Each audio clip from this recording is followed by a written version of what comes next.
చిన్నపిల్లలు మహిళలపై అఘాయిత్యాలకు పాల్పడితే కఠిన చర్యలు తప్పవని ఏలూరు రేంజ్ డీఐజీ అశోక్ హెచ్చరించారు. పశ్చిమ గోదావరి జిల్లా మొగుల్తూరు పోలీస్ స్టేషన్ ఆయన తనిఖీ చేసి మీడియాతో ఈ సందర్భంగా మాట్లాడారు.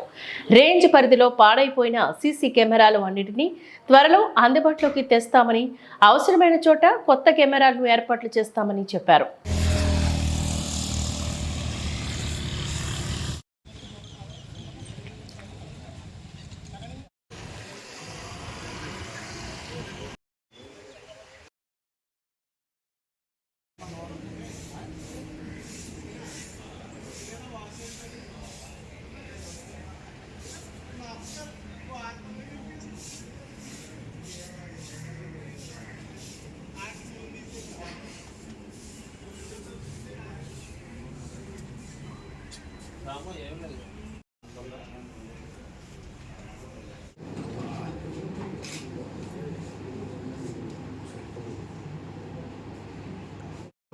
డయల్ 112 ఉంది.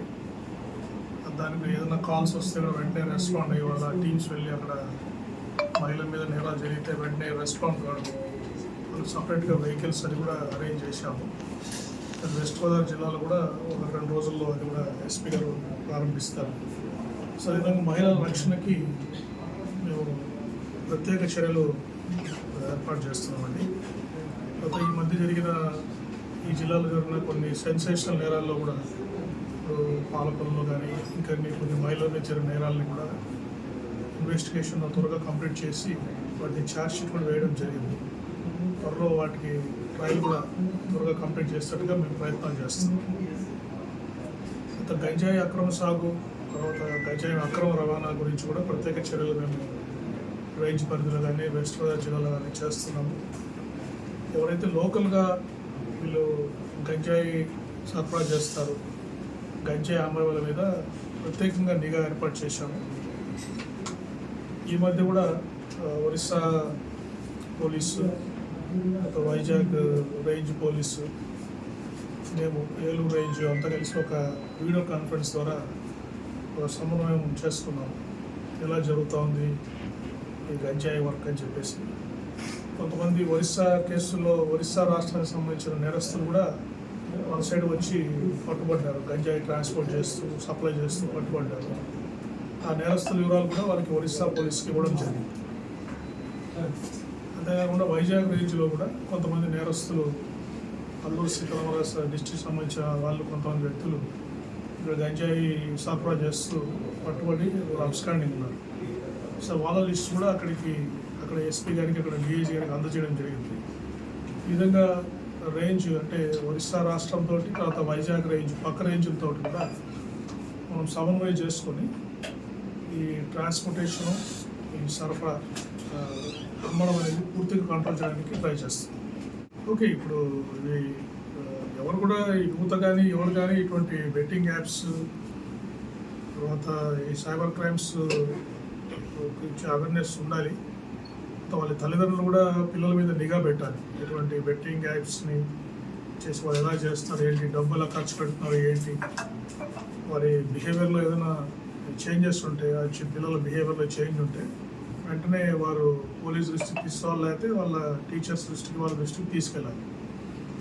తర్వాత సైబర్ క్రైమ్స్ కూడా మేము సిబ్బందికి అందరికీ ఇదివరకు కూడా శిక్షణ ఇచ్చాము. సైబర్ క్రైమ్స్ ఎలా ఇన్వెస్టిగేట్ చేయాలి అని చెప్పేసి. తర్వాత ఈ 1930 టోల్ ఫ్రీ నెంబర్ కూడా నేను ప్రతి చోట వెళ్ళినప్పుడు చెప్తున్నాను. ఈ సైబర్ క్రైమ్స్ జరిగినప్పుడు డబ్బులు ఏదైనా ఓటీపీ ద్వారా చెప్పి, లేకపోతే ఆధార్ కార్డు చెప్పి వాళ్ళకి ఆ సైబర్ క్రైమ్ నుంచి బ్యాంక్ అకౌంట్లో నుంచి డబ్బులు పోతే 3 గంటల లోపల ఈ 1930 టోల్ ఫ్రీ నెంబర్కి ఇన్ఫార్మ్ చేయాలి. అంటే గోల్డెన్ అవర్ అంటారు. రోడ్ యాక్సిడెంట్ కేసెస్లో 1 అవర్ గోల్డెన్ టైం. అంటే 1 అవర్ లోపల హాస్పిటల్కి తీసుకెళ్తే ఆ వ్యక్తి బతికే అవకాశం ఉంది. అదేవిధంగా సైబర్ క్రైమ్స్లో మీరు 3 గంటల లోపల ఈ 1930కి టోల్ ఫ్రీ నెంబర్కి ఫోన్ చేస్తే బ్యాంక్ అకౌంట్స్ నుంచి మీ డబ్బు ట్రాన్స్ఫర్ కాకుండా బ్లాక్ చేసే మధ్యలో మనం బ్లాక్ చేయొచ్చు.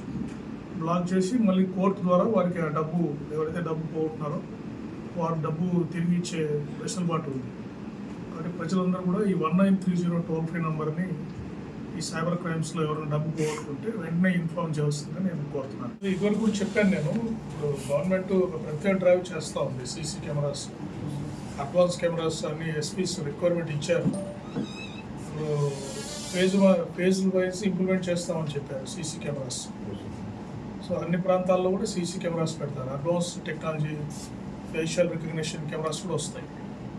అంతేకాకుండా ప్రైవేట్ పార్ట్నర్షిప్లో కూడా ప్రైవేట్ సంస్థల ద్వారా కూడా ఎక్కువ సీసీటీవీలు వాళ్ళ షాప్స్ దగ్గర ఎస్టాబ్లిష్మెంట్స్ కవర్ అయ్యేటట్టు, లోపల కాకుండా బయట రోడ్ సైడ్ కూడా కొన్ని కెమెరాస్ కవర్ అయ్యేటట్టుగా వాళ్ళు కూడా పెట్టమని రిక్వెస్ట్ చేసి వాళ్ళతో కూడా పెట్టిస్తాం. ఇట్లా బోత్ గవర్నమెంట్ ద్వారా తర్వాత ప్రైవేట్ ద్వారా నెంబర్ ఆఫ్ కెమెరాస్ ఎక్కువ ఉంటే, మల్టిప్లికేషన్ ఉంటే మనకి కవరేజ్ ఎక్కువ ఉంటుంది.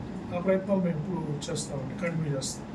ఇప్పుడు డిస్ట్రిక్ట్ రోడ్ సేఫ్టీ అథారిటీ ఉందండి, ప్రతి జిల్లాలో ఉంది.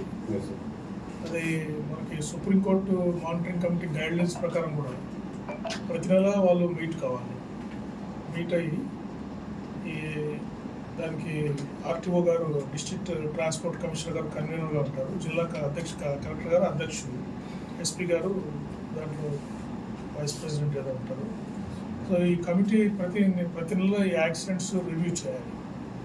రివ్యూ చేసి ఎక్కడైతే ఎక్కువ యాక్సిడెంట్స్ జరుగుతున్నాయి వాటిని చర్యలు తీసుకోవడానికి, ప్రివెంట్ చేయడానికి ఏమేమి స్టెప్స్ కావాలనేది ఆ కమిటీ డైరెక్షన్స్ ప్రకారం నేషనల్ హైవే అథారిటీస్ కానీ ఆర్ఎన్బిఓలు కానీ ఎవరైనా వాళ్ళు చేయాల్సి ఉంటుంది.